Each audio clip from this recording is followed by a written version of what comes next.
விக்னேஸ்வராய நமக. குலதெய்வமான ஸ்ரீ பொன்னம்பல சுவாமி, ஸ்ரீ பொன்முத்து கருப்பணசாமி, அங்காள பரமேஸ்வரி, பாப்பாத்தி அம்மன் துணையுடன் இந்த நாள் இனிய நாளாக அமைய அனைவரின் அவரவர் குலதெய்வம் காத்து அருள் பாலித்து பிரம்மாண்ட வெற்றியை கொடுக்க வணங்குகின்றேன். இன்று பிறந்தநாள் மற்றும் திருமண நாள் காணும் அனைத்து சொந்தங்களுக்கும் என்னுடைய நல்வாழ்த்துக்கள். கும்பராசிக்காரங்க, கும்பராசி அப்படின்னு சொன்னாலே முதல்ல எல்லாத்துக்குமே ஞாபகம் வர்றது கும்ப சனி பெயர்ச்சியில் மிக முக்கியமான இந்த பெயர்ச்சியானது கும்பம் அவிட்டத்தில் தான் ஆரம்பிக்குது. கும்பராசிக்கு தான் சனியானவர் பெயர போகிறார், ஜென்மத்துக்கு வரப்போகிறார். அதுதான் பிரச்சனை. ஆனால் பிரச்சனை என்னவா இருந்தாலுமே அதை சமாளித்து லட்சியத்தை அடையக்கூடிய ஒரே மனதிடம் உள்ளவர்கள் கும்பராசிக்காரங்க. இதை கேட்ட உடனே நிறைய பேர்த்துக்கு ஒன்று வரும், ஆமாம் என்ன சொல்கிறீங்க, இதெல்லாம் நடக்குதா எங்கள் வாழ்க்கையில் அப்படின்னு நீங்கள் நினைக்கலாம். ஆனால் உயர்ந்த லட்சியத்தையும் உயர்ந்த நிலைக்கும் வரக்கூடிய தகுதி உடையவர்களாக இருந்தாலும் இந்த காலமானது உங்களுக்கு சாதகமாக பாதகமாக இருக்க போதா அப்படின்னு நட்சத்திர வாரியாக தசாபுத்தி பலன்களை நான் கணித்துள்ளேன். அதை நீங்கள் முழுமையாக ஸ்கிப் பண்ணாமல் பாருங்கள். அப்படிங்கும்போது தான் அவங்களுக்கு முழு விபரம் அப்படிங்கிறது புரியும். ஸ்ரீ சோபகிருது வருடம் மார்கழி மாதம் 4ஆம் தேதி மாலை 5:20 மணிக்கு, டிசம்பர் 20ஆம் தேதி 5:20 மணிக்கு சனி பெயர்ச்சியானது பெயர உள்ளார். இந்த பெயர்ச்சியானது சிறப்பான திருத்தலங்களில், திருநள்ளாறு போன்ற பிரசித்தி பெற்ற திருத்தலங்களில் இந்த பெயர்ச்சி நடைபெற உள்ளது. உங்களுக்கு தனிப்பட்ட முறையில் சனி பிரத்தி அப்படின்றது பண்ணணும் அப்படின்னா இந்த அலைபேசி எண்ணுக்கு அழைத்து உங்களுடைய பெயர், பிறந்த நட்சத்திரம், பிறந்த ராசி, பிறந்த நட்சத்திரம், பிறந்த லக்னம், உங்கள் குலதெய்வத்தை பெயர் அப்படிங்கிறதெல்லாம் வைத்து சனி பிரத்தி பண்ணிக்கோங்க. இது மிகப்பெரிய ஒரு நன்மையை உங்கள் வாழ்க்கையில் கண்டிப்பாக கிடைக்கும், மாற்றங்களை உருவாக்கும், ஏற்றங்களை தரும். அதே மாதிரி சனி பிரத்தி எதுக்கு பண்ணணும்னா, பெரிய நம்மளுக்கு நல்லது நடக்கலைனாலும் கெட்டது நடக்காமல் இருக்கணுங்க. அதுதான் ரொம்ப முக்கியமானது. அது இருக்கான்னு பார்த்துக்கோங்க. இதுதான் நல்ல விஷயமா அப்படின்னு படுது அப்படின்னா அந்த சனி பிரத்தி பண்ணிக்கிட்டீங்க அப்படின்னா மிகப்பெரிய ஒரு நல்ல ஒரு விஷயமாக கண்டிப்பாக அது நடக்கும். பின்னாடி பரிகாரங்கள், வழிபாடுகள் அப்படிங்கிறதெல்லாம் நிறையா சொல்ல இருக்கிறேன். உங்களுக்கு தேவையான அந்த விஷயங்கள் எல்லாமே உங்களுக்கு இந்த வீடியோ முழுக்க இருக்க போது. ஃபாரினில் இருக்கிறவங்களுக்கு இது ஒரு சிறப்பான பதிவு. சிறப்பான ஒரு மாற்றங்கள்னால் உங்களுக்கு எப்படி ஒரு ஏற்றங்களா இல்லை ஏமாற்றங்களா அப்படிங்கிறது இந்த சனி பெயர்ச்சி உங்களுக்கு சொல்ல போகின்றது. ஜென்ம சனிக்கு வரும்போது எல்லாமே என்னன்னா பயந்துருவீங்க. பொண்ணை கெடுக்க போதா, இல்லை பொருளை கெடுக்க பொருளை அழிக்க போதா, இல்லை புகழ் அழிக்க போதா, இல்லாட்டினா என் உயிரை எடுக்க போதா அப்படிங்கிற மாதிரின விஷயங்கள் எல்லாமே நீங்கள் யோசிச்சுட்டு இருப்பீங்க. எங்கெங்க நல்லது நடக்குது, அந்த நல்லது நடந்ததே இந்த ஒரு 2.5 வருஷமே எங்களை படாத பாடுபடுத்திடுச்சு, விரயத்தை அதிகமாக கொடுத்து எங்களை கஷ்டப்படுத்திடுச்சு. அப்படிப்பட்ட இந்த கும்பராசிக்கு இந்த கடந்த காலங்களில் ஏற்பட்ட மாற்றங்களும், அதன் மூலியமாக ஏமாற்றங்களும், இரக்கங்களும், இல்லை சில பேருக்கு ஒரு ஏற்றங்களும், சில பேருக்கு சுபகாரியங்களும், சில பேருக்கு வண்டி விபத்துகள், கண்டங்கள் அப்படிங்கிறது ஏற்பட்டிருக்கலாம். நிகழ்காலவுடைய உண்மையான முகங்களை பற்றியும், எதிர்காலத்தின் சனி பெயர்ச்சினால் ஏற்படுகின்ற இந்த அதிர்வலைகளை பற்றிய முழு காணொளி அப்படிங்கிறது இதை சொல்லலாம். இந்த பதிவானது உங்கள் உற்றார் உறவினர்கள், நண்பர்கள் அனைவருக்கும் பகிர்ந்து அவர்களுக்கு பயனளிக்கக்கூடிய ஒரு காணொளியாக இது இருக்கும் அப்படின்றத நம்புகிறேன். சனி பயிற்சி பார்த்திங்கன்னா கடந்த காலங்களில் 12ஆம் இடத்துல விரய சனியாக வரும்போது விரயத்தை மட்டும் கொடுக்கலைங்க, அது பார்க்குற இடத்துல உள்ள பாவகத்தையும் பிரச்சனையை கொடுத்துச்சு. சனி பார்வை எங்கே இருக்குது, 3, 7, 10ங்கிற பாவகத்துக்கு சனி பார்வையிடுகிறார். அப்படிங்கும்போது 2ஆம் இடத்தை பார்க்குறார் 3ஆம் பார்வையாக. அப்போ என்ன நடந்திருக்கும், தன குடும்ப வாக்குஸ்தானம் அது கெட்டு போயிருக்கும். ஒன்று தனத்தை கொடுத்துருக்கும், இல்லை வாக்கில் பிரச்சனையை கொடுத்துருக்கும், இல்லை குடும்பத்தில் கலவரத்தை கொடுத்துருக்கும், இல்லை இந்த 3 ஒன்றாவே கொடுத்துருக்கும் சில பேர்த்துக்கு. இந்த விஷயம் கண்டிப்பாக நடந்திருக்கும். தன குடும்ப வாக்குஸ்தானத்தில் பிரச்சனை. இன்னொரு இதில் பாவகத்தை பார்க்குது, 12ஆம் இடத்துலேருந்து சப்தமாக 7ஆம் பார்வையாக 6ஆம் இடத்தை பார்க்கும்போது ஒன்று நோய், இல்லை எதிரி, இல்லை கடன். நோயினா எப்படின்னா அறுவை சிகிச்சையோ இல்லை விபத்துகளோ இல்லை தன்னை போல் ஒரு இயற்கையான நோயினாலோ அவதிப்பட்டிருப்பீங்க. இல்லை அப்படின்னா எதிரிகள், பலமான எதிரிகள் செய்வினை, சூழ்ச்சி, பொறாமையினால் ஒரு சில பாதிப்புகளை கொடுக்கக்கூடிய விஷயங்களை பண்ணியிருப்பாங்க. இல்லை நேரடியாகவே அட்டாக் பண்ணியிருப்பாங்க. இந்த மாதிரி வம்பு வழக்கு கேஸு அதெல்லாம் போட்டிருப்பாங்க. இந்த மாதிரி சில பேர்த்துக்கு நடந்துடும். அது பார்க்குற பாவகத்தை பொறுத்து. உங்களுடைய ஜனன காலத்தில் நோய் கிடைக்கும், நோய் வருமா, இல்லை எதிரிகள் பிரச்சனையை கொடுப்பாங்களா, இல்லை கடனை கொடுக்குமான்னு உங்கள் ஜனன கால ஜாதகத்தை தான் பார்க்கணும். கடன் ஒருத்தவங்களுக்கு லோன் அதிகமாக கொடுத்து ப்ரெஷர் கொடுத்து, இந்த நோய் எதிரி கடன் அப்படிங்கிறது அதிகமாக கொடுத்து சிரமப்படுத்தியிருக்கும் இந்த காலகட்டம். அடுத்தது தன்னுடைய 12ஆம் இடத்திலிருந்து 10ஆம் பார்வையாக 9ஆம் இடத்தை பார்க்கும்போது பாக்கியத்தை கெடுத்திருக்கிறோம். புத்திர பாக்கியம், உங்களை வாழ்க்கையோடைய பாக்கியத்தை எல்லாத்தையும் தடை தாமதங்களை கொடுத்துருக்கும். தந்தை வழியில் உள்ள பிரச்சனைகளை அதிகப்படுத்தியிருக்கும். தந்தை வழி சொத்துக்களை பிரச்சனை, தந்தைக்கே கண்டமும் கொடுக்கக்கூடிய ஆரோக்கிய சீர்கேடுகளோ இல்லை விபத்துகளோ ஏற்படக்கூடிய வாய்ப்புகள் அமையும். இப்படி இந்த மாதிரி பாவகத்தெல்லாம் பார்க்கும்போது இத்தனை பிரச்சனைகளை நீங்கள் அனுபவிச்சு வந்துட்டுருக்கீங்க. இப்போ ஜென்ம சனிக்கு வரார். என்ன பண்ணுவார், உங்களோட ஜென்மத்துக்கே வரார். அப்படிங்கும்போது பயப்படணுமா கேட்டிங்க அப்படின்னா, இப்போ குடும்பத்தில் நிம்மதி அப்படிங்கிறது வரும். அடுத்தது என்ன பண்ணும் அப்படிங்கிறது நான் சொல்கிறேன். இது நட்சத்திர வாரியாக தசாபுத்தியோடன்னு சொல்லும் போது தான் உங்களுக்கு முக்கியமாக உங்கள் பலன் என்ன அப்படிங்கிறது உங்களுக்கு தெரியும். கும்பராசி அவிட்ட நட்சத்திரத்துக்காரங்க. இந்த நட்சத்திரத்துடைய ஆரம்ப திசை செவ்வாய் திசை. செவ்வாய் திசை பொதுவாகவே 7 வருஷம். என்னுடைய கால்குலேஷனுக்கு ஒரு 2 வருஷத்தை எடுத்துக்கிறேன். உங்களுடைய ஜனனகால ஜாதகத்தில் தசா இருப்பு எத்தனை வருடங்கள் இருக்குதுன்னு பார்த்துக்கோ. ராசி கட்டத்துக்கு கீழே தசா இருப்பு காலம்னு இருக்கும், இல்லை ஜாதகத்திலே இருக்கும். அந்த தசா இருப்பு காலம் எவ்வளோ, 2, 5, 6, எத்தனை வயசு அப்படிங்கிறத பார்த்துக்கோங்க. அடுத்தது ராகு திசை ஒரு 18 வருஷம். 2 + 18 20 வருஷம் வரைக்கும் எப்படிப்பட்ட பலன்கள். அப்படி கும்பராசி அவிட்ட நட்சத்திரம் அவிட்டத்தில் தான் உட்கார்றாரு. கும்பராசிக்காரங்க பொதுவாக ஒன்று தெரிஞ்சுக்கணும், உங்கள் ராசிக்கு உங்கள் நட்சத்திரத்துக்கே உட்கார்றார் இந்த பயிற்சி. அப்படிங்கும்போது ஒரு சில மன குமரல்கள், மன சஞ்சலங்கள், மன அழுத்தங்கள், பிரச்சனைகள் அப்படிங்கிறத கொடுப்பாரா அப்படின்னு கேட்டால் தசாபுத்தியை பொறுத்தே கொடுப்பார். உங்களுடைய காரகத்துவம் என்ன, ஆதிபத்தியம் என்ன, அந்த தசாக்கு உண்டான விஷயங்கள் என்னன்னு உங்கள் ஜனனகால ஜாதகத்தையும் பார்க்கணும். 2 விஷயம் கரெக்டாக பார்த்துட்டிங்கன்னா உங்களுக்கு என்ன பிரச்சனைங்கிறது புரிஞ்சிடும். அதுக்கு தான் ஜோதிட ஆலோசனைக்கு எனக்கு கால் பண்ணி நீங்கள் கேட்டிங்க அப்படின்னா உங்களுடைய எல்லா அனைத்து விவரங்களும் ரொம்ப துல்லியமாக கணித்து தரப்படும். உங்கள் ஃப்யூச்சரில் என்ன நீங்கள் நடக்க போகுது, மாறப்போதா, இல்லை மாறாமல் அப்படியே இருக்க போதா, இல்லை எத்தனை காலங்கள் உங்களுக்கு சிரமங்கள் இருக்குது, எத்தனை காலங்களில் நன்மைகளில் வரப்போகுது அப்படிங்கிறதெல்லாம் ரொம்ப தெளிவாகவும் விரிவாகவும் துல்லியமாகவும் உங்களுக்கு கணித்து அக்யூரேட்டாக உங்களுக்கு கொடுப்போம். இந்த செவ்வாய் திசையும் ராகு திசையும் இந்த 20 வயசுக்குள்ளே இருக்கிற மாணவர்களுக்கு மந்த நிலை, கல்வியில் தடை, பிரச்சனை, உடல்நிலையில் பாதிப்பு அப்படிங்கிறதுல கொடுக்கும்.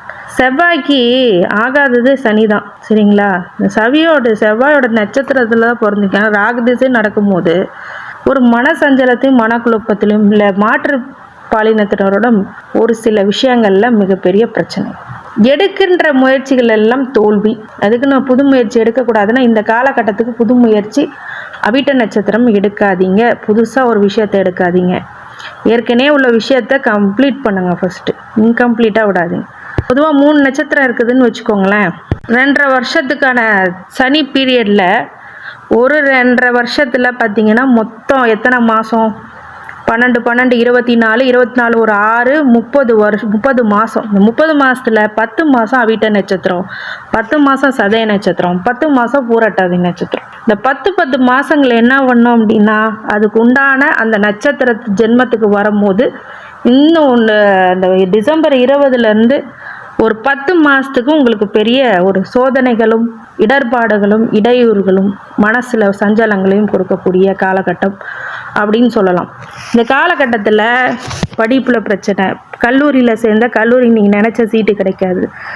அதுக்குன்னு முயற்சி பண்ணாமல் இருக்க முடியுமான்னு கேட்டிங்கன்னா முயற்சியில் தான் தோல்வி ஏற்படக்கூடிய வாய்ப்புகள் அதிகமாக இருக்குது. அதனால் இருக்கிற விஷயத்த எது படிக்கணுமோ அதை படித்து எது கிடைக்கலன்னா ஒரு நல்ல விஷயம் உங்களுடைய ஜாதகத்தில் என்ன மாதிரி காரக பலன் இருக்கோ அதுபடியே தான் தொழில் அமையும், காலேஜ் அமையும். அந்த இதை அக்செப்ட் பண்ணிக்க கற்றுக்குங்க. அந்த புது முயற்சிங்கிறது கொஞ்சம் கைவிடணும், அதுதான் விஷயம். இது தோல்வி வரக்கூடிய விஷயங்களாக இருக்கும். அதே மாதிரி இளைய சகோதர வழியில் ஒரு சில பிரச்சனைகள் உங்களுடைய யங்கர் சிஸ்டரோ பிரதர்னாலேயோ ஒரு சில ப்ராப்ளம்ஸை அனுபவிக்கக்கூடிய விஷயங்களாக இருக்கும். ஏன்னா 3ஆம் பாவகத்தை பார்க்குது, 3ஆம் இடத்துல, 1ஆம் இடத்துலேருந்து 3ஆம் பார்வையாக 3ஆம் இடத்தை பார்க்கும். இப்படி அந்த பலனை உங்களுக்கு கொடுக்கும். அடுத்தது படிப்பில் தோல்வி, அயல் நாட்டுக்கு செல்லக்கூடிய விஷயங்கள் அடங்கும். குடும்பத்தை விட்டு பிரியுறது. ஏன்னா சில பேர் சந்தோஷமாக போவாங்க, சில பேர் வருத்தப்பட்டு போவாங்க. டிரான்ஸ்ஃபர்மேஷன், இந்த டிரான்ஸ்ஃபர்மேஷன் ஆஃப் லைஃபுங்கிறது இப்போ நடக்கும். ஒரு சில பேர் தாய் தந்தையே பிரிஞ்சிருக்கக்கூடிய நிலைமை, படிப்புக்காக ஊரை விட்டு ஊர் போகிறது, நாட்டை விட்டு நாட்டு போகிறது அப்படிங்கிற விஷயம்லாம் இப்போ கண்டிப்பாக கொடுத்துரும். இந்த மாதிரி விஷயங்கள்லாம் இப்போ அமையும். மாற்று பாலினத்தில் சில கவலைகளும் துக்கங்களும் அப்படிங்கிறது ஏற்படும். பார்ட்னர்ஷிப், இப்போ நீங்கள் திருமணம் ஆகியிருக்கிறீங்க அப்படின்னா, திருமணம் 20 வயசில் யாரும் பண்ணுறதில்ல, ஒருவேளை சில பேர் பண்ணியிருக்காங்க அப்படின்னா பார்ட்னர்ஷிப்பில் லைஃப் பார்ட்னரில் விட்டு கொடுத்து போகிறது அப்படிங்கிறது ரொம்ப நன்மையை கொடுக்கும். பிஸ்னஸ் பார்ட்னராக இருந்தாங்கன்னா தொழிலில் கவனமாக, குரோத்தில் ரொம்ப இதாக இருக்கும். இந்த வயசுக்குள்ளே 7.5 சனி நடக்கிறதுங்கிறது ஒரு விசேஷ அமைப்பு இல்லை. ஏன்னா முதல் சனி ஒரு சில கொடுமைகளும் கஷ்டங்களும் பாதிப்புகளும் கொடுத்தே ஆகும் அப்படிங்கிறது தான் நிதர்சன உண்மை. அதுக்காக பயப்படணும்னு அவசியம் இல்லை. என் பெருமான் மகா ஈஸ்வரனை நீங்கள் திருவடிகளை பற்றினாலே நீங்கள் தப்பித்து கொள்ளலாம் அப்படிங்கிற விஷயமும் இருக்குது. கடவுளை ஆன்மீக வழியில் கடவுளை நம்புங்க, கடவுளை விஷயத்த நம்புங்க. கண்டிப்பாக அதுக்கான சொல்யூஷன் கண்டிப்பாக உண்டு. கிரகங்கள் தன்னுடைய வேலைகளை செய்தாலும் சில விஷயங்களில் தலைக்கு தலைப்பாவோட போகும் அப்படிம்பாங்க இல்லையா, அந்த மாதிரி விஷயங்களில் கடவுளுடைய அனுகிரகமும் வேணும். இதை ஃபாலோ பண்ண இஷ்டம் இருக்கிறவங்க ஃபாலோ பண்ணுங்க. இல்லை அப்படின்னா ஒன்றும் பிரச்சனை இல்லை, விட்டுடலாம். கிரகங்கள் தன்னுடைய பாதிப்புகளை காட்டக்கூடிய விஷயங்கள்னால நீங்கள் கடுமையான பாதிப்புகள் இப்போ இருக்கிறதுனால கொஞ்சம் உஷாராகவும் எச்சரிக்கையாகவும் கவனமாகவும் புது முயற்சிகள்லையோ புது குடுக்கல் வாங்கலையோ நண்பர்கள்கிட்டயோ இளைய சகோதர வழியிலையோ கொஞ்சம் கவனமாக இருக்கணும். அதே மாதிரி 7ஆம் இடத்தை பார்க்கும்போது கலத்திர வழியில் ரொம்ப கவனமாக இருக்கணும். அதே மாதிரி பிஸ்னஸ் பார்ட்னர், ரொம்ப நாளாக பிஸ்னஸ் பார்ட்னர் இப்போ தாங்க ரொம்ப குடைச்சலை கொடுக்குறாரு. அந்த 2.5 வருஷம் நடக்கும். அது 5 வருஷ காலத்தில் ஏற்கனவே 2.5 வருஷத்தில் சின்ன சின்னதாக பண்ணுவாங்க, இப்போ கொஞ்சம் பெருசாக பண்ண ஆரம்பிச்சிடுவாங்க. இந்த மாதிரி விஷயங்கள் நடக்கும். அதே மாதிரி 10ஆம் பார்வையை பார்க்கும்போது தொழில் ரீதியாக ஒரு சில இடர்பாடுகள் பிரச்சனைகள் அப்படிங்கிறதெல்லாம் கண்டிப்பாக இந்த ராகு திசை காலங்களில், அப்படி தொழில் பண்ணலைன்னா பிரச்சனை இல்லை, உத்தியோகமாக இருந்தால் கொஞ்சம் தப்பிச்சுக்கலாம். பிஸ்னஸ் பண்ணும்போது ஒரு சில பாதிப்புகள் கண்டிப்பாக உண்டு அப்படின்றது இருக்குது. ஏன்னா இந்த 20 வயசுக்குள்ளே பிஸ்னஸ் அவ்வளோ மேக்ஸிமம் பண்ண மாட்டாங்க. பண்ணுறவங்களாம் இருக்கும்போது இந்த பாவகத்தெல்லாம் அது பாதிக்கும். அதே மாதிரி குரு திசை 20 வயசுலேருந்து 36 வயசு வரைக்கும் இந்த காலகட்டங்களில் குரு திசையானது உங்களுக்கு நன்மையான பலன் கொடுக்கக்கூடிய இடத்துல உங்களுடைய ஜனனகால ஜாதகத்தில் 3, 6, 8, 12 மறையாமல் இருந்தாலோ, நீசம் பெறாமல் இருந்தாலோ, அஸ்தங்கம் அடையாமல் இருந்தாலோ, இல்லை வக்ரம் அடையாமல் இருந்தாலோ நல்ல பலன்களே குரு திசையானது கொடுக்கும். கும்பராசிக்கு விட்ட நட்சத்திரத்துக்கு குரு ஆனவர் ஓரளவுக்கு நன்மை பண்ணாலும் இந்த 7.5 சனி ஜென்ம சனிங்கிறது டிஸ்டர்ப் பண்ணும். உங்களோட ஜாதகத்தில் குருவானவர் ரொம்ப ஸ்ட்ராங்காக இருக்காரு, நல்ல இடத்துல இருக்காருன்னா நற்பலன்களை ஓரளவுக்கு கொடுக்கறதுக்கு மாற்றுக்கிறதுல இருந்தாலும் ஜென்ம நட்சத்திரம் அப்படிங்கிறதுனால, ஜென்ம சனி அப்படிங்கிறதுனால கொஞ்சம் எதிலும் கவனமாக இருப்பது ரொம்ப நல்லது.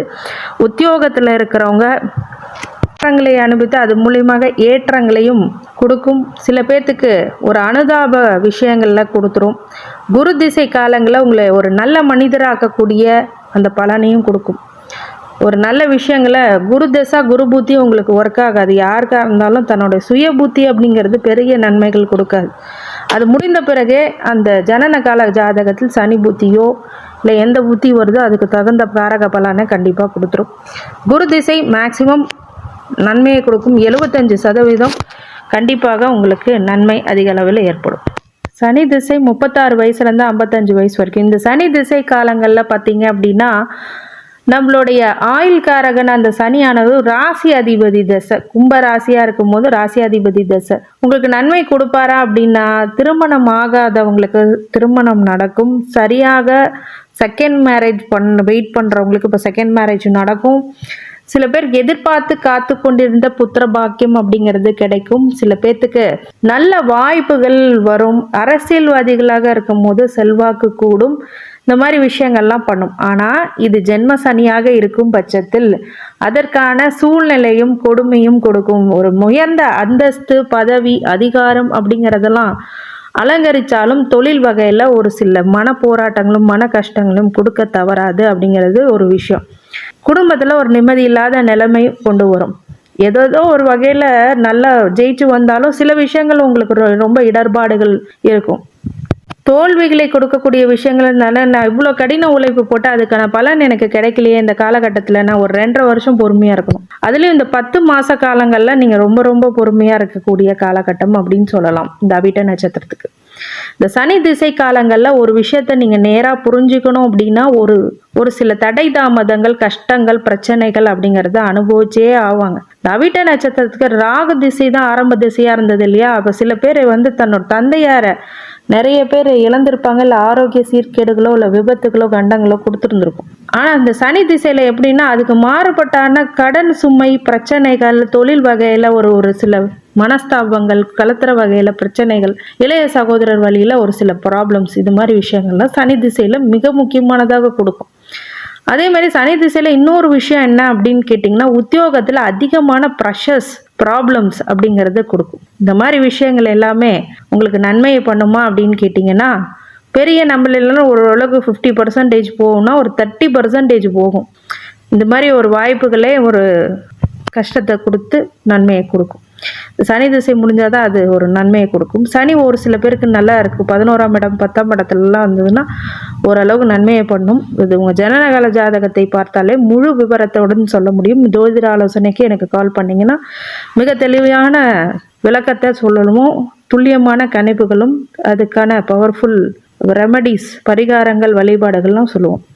அடுத்தது அதே மாதிரி ஜாதகத்தில் என்ன பலன் இருக்கோ அது கண்டிப்பாக நடந்தே ஆகும். ஒரு சில வழிபாடு பரிகாரம் மூலமா சில விஷயங்களை மாற்ற முடியும், சில விஷயங்கள் மாற்ற முடியாத ஒரு நிகழ்வாக கண்டிப்பாக இருக்கும் அப்படிங்கிறத புரிஞ்சுக்கணும். புதன் திசை 55 வயசுலேருந்து 72 வயசு வரைக்கும் இந்த காலகட்டத்தில் உங்கள் பையன் பிள்ளைங்க நல்லா படிப்பாங்க. ஆனாலும் உங்கள் சூழ்நிலையும் மன போராட்டங்களும் மனசஞ்சலங்களும், கடனாளியாகவும் நோயாளியாகவும் இல்லை அறுவை சிகிச்சையினாலேயோ இல்லை விபத்து கண்டங்களாலேயோ ஒரு சில பிரச்சனைகள் இருந்தாலும் வீடு மனை யோகம் அப்படிங்கிறது கண்டிப்பாக அந்த புதன் திசையில் கொடுக்கும். ஏன்னா நட்பு கிரக திசை தான் இருந்தாலும் ஒரு சில மாற்றங்களை கொடுத்து ஏமாற்றங்களையும் ஒருத்தர் 3ஆம் நம்பரை நம்புறது அப்படிங்கிறதெல்லாம் நீங்கள் தவிர்த்து வருவது நல்லது. உத்தியோகத்திலையும் தொழிலையும் ஒரு சில முன்னேற்றங்கள் உண்டு. பெண்கள் ஒரு சில விஷயங்களில் நல்ல ஒரு முன்னேற்றம் தரக்கூடிய காலகட்டமாக இருக்கிறது. இருந்தாலும் மிக ஜாகிரதையாக ஜென்ம சனியை இந்த 10 மாத காலங்கள் கடக்க வேண்டும். குலதெய்வ வழிபாடு முக்கியமானது. புதன் திசையில் ஒரு நல்ல விஷயம் என்னென்னா, உங்களோட பையன் பிள்ளைங்க நல்லா படித்து ஒரு நல்ல ஹையர் ஸ்டடீஸ் போய் வெளிநாடு போகக்கூடிய வாய்ப்புள்ள ஒரு வெளியூரோ வெளி மாநிலங்களுக்கோ நல்ல சம்பளத்தோடு போகிறதுக்குரிய வாய்ப்புகள்லாம் கண்டிப்பாக உருவாகும். இந்த புதன் திசை அந்த காரக பலனை உங்களுக்கு கொடுக்கும். கேது திசை 72 வயசுலேருந்து 79 வயசு வரைக்கும் இந்த காலகட்டத்தில் எப்போ பார்த்தாலும் ஒரு சில விஷயங்களில் சரியாக முடிவெடுக்க முடியாமல் திணறது, அதேமாதிரி ஸ்ட்ரெஸ்ஸு, ப்ரெஷர் இருக்குது, எனக்கு மீறி ஏதோ ஒன்று நடக்குதுங்க அப்படிங்கிற ஒரு விஷயம். ஆன்மீக வழிகளில் நீங்கள் இந்த 7 வருட காலங்களை தள்ளினா மட்டும்தான் நல்லது நடக்கும் அப்படிங்கிறது கேது திசையோடைய முழு காரக பலனை. திங்கக்கிழமை தோறும் விநாயகர் வழிபாடு பண்ணுறதுன்னு தெளிவான ஒரு முடிவு எடுக்கக்கூடிய விஷயங்களும் மனசு அலைபாயாமல் இருக்கும், ஒரு நல்லதை கொடுக்கும் அப்படிங்கிறதுல மாற்று கருத்துக்கு இடமில்லை அப்படி நீங்கள் செய்யும் போது. அடுத்தது சுக்கிர திசை 79 வயசுலேருந்து 99 வயசு வரைக்கும். என்னைக்கும் குழந்தையா இருக்கும் போதோ இல்லை வயதான பிறகு சுக்கிர திசை அனுபவிக்க முடியாத ஒரு திசை. இந்த திசையில் நல்லது எவ்வளோ நடந்தாலும் உங்களுக்கு அனுபவிக்கக்கூடிய வயசு இல்லை. உடல்நிலையில் விஷயங்கள் எல்லாமே தேற்று ஒரு கடன் போன்ற சுமைகள் குறையும். ஒரு சில பேருக்கு நல்ல ஒரு மாற்றங்கள் ஏற்படும். தொழிலை உங்களுடைய மகன் மகளுக்கு கொடுப்பீங்க அப்படிங்கிற எல்லா விஷயமும் நடந்தாலும் இந்த ஜென்மசனி 2.5 வருஷ காலங்கள் சுக்கிர திசையில் பெரிய நன்மைகள் பண்ணாது. ஒரு சில கெடுதலான முக்கியமான படிப்பினையை கொடுத்துட்டு போகும். அதனால் சுக்கிர திசையில் பண வரவுகள் தாமதமாக, ஆனால் ஒரு சில கஷ்டங்களை கொடுத்து அதன் பிறகு பண பிராப்தம் அப்படிங்கிறதெல்லாம் நடக்கும். கும்பராசி அவிட்ட நட்சத்திரத்தில் சதய நட்சத்திரத்தில் உங்களுடைய தொழிலோ இல்லை விஷயங்களோ ஆரம்பிக்கும் போது நல்ல பணம், பேர், புகழ் அப்படிங்கிறது கிடைக்கிறதுக்கு வாய்ப்பு அதிகமாக இருக்குது. இந்த நட்சத்திரத்தை பயன்படுத்திக்கலாம். அதே மாதிரி இந்த கும்பராசி அவிட்ட நட்சத்திரத்துக்காரங்க சனிக்கிழமையில் சனி ஹோரையில் ஆஞ்சநேயர் வழிபாடும் வெற்றிலை மாலை சாற்றுவதும் எண்ணெய் சாற்றுவதும் நல்லது. விநாயகர் வழிபாடு திங்கக்கிழமை பண்ணிக்கிறது ரொம்ப நல்லது. அதே மாதிரி குலதெய்வ வழிபாடு இன்றையமையாது, அது கண்டிப்பாக பண்ணியே ஆகணும். அது மிகப்பெரிய பிரம்மாண்ட வளர்ச்சி ஒரு நல்லதை கொடுக்கும். ஜென்மசனிலே அது நடக்கலைன்னா கூட உங்களுக்கு அதுக்கான மொத்த பலனை அது முடிஞ்ச உடனே கண்டிப்பாக கொடுத்துரும். தெய்வ வழிபாடு கோயில் கோயிலாக சுற்றுங்க, கண்டிப்பாக நன்மையை அதிக அளவில் கொடுப்பார். குலதெய்வத்தை மறக்காமல் இஷ்ட தெய்வத்தையும் அதிக அளவில் கும்பிட்டுட்டு உங்களை வாழ்க்கையில் உள்ள சிரமங்களை நீங்கள் குறைச்சிக்கோங்க. பச்சரிசி போயிட்டு ஒரு புத்தில் போட்டுவாங்க, கண்டிப்பாக ஒரு நன்மை அதிக அளவில் நடக்கும். ஒரு புத்தில் ஒரு எறும்பு எடுத்துகிட்டு போய் மழைக்காலங்களை சேமிக்க வரும்போது 108 பிராமணர்களுக்கு அன்னதானம் பண்ணதுக்கு ஒரு சமமான ஒரு புண்ணியம் அப்படின்னு சொல்லலாம். அந்த புண்ணியத்தினால் உங்களுக்கு கர்மா வினைகள் குறைந்து நன்மை தரக்கூடிய சனி பார்வை நன்மை தரக்கூடியதாக அமையும் அப்படிங்கிறதுக்கு மாற்று கருத்துக்கு இடமல்ல. இந்த கும்பராசி அவிட்ட நட்சத்திரத்துக்காரங்களுக்கு அனைத்து ஐஸ்வர்யங்களும் சகல சௌபாக்கியங்களும் மன நிம்மதியும் ஆரோக்கியத்தையும் கொடுக்க வேண்டும் என்று என் பெருமான் மகா ஈஸ்வரனை வேண்டி வணங்குகின்றேன். வாழ்க வளமுடன். திருச்சிற்றம்பலம்.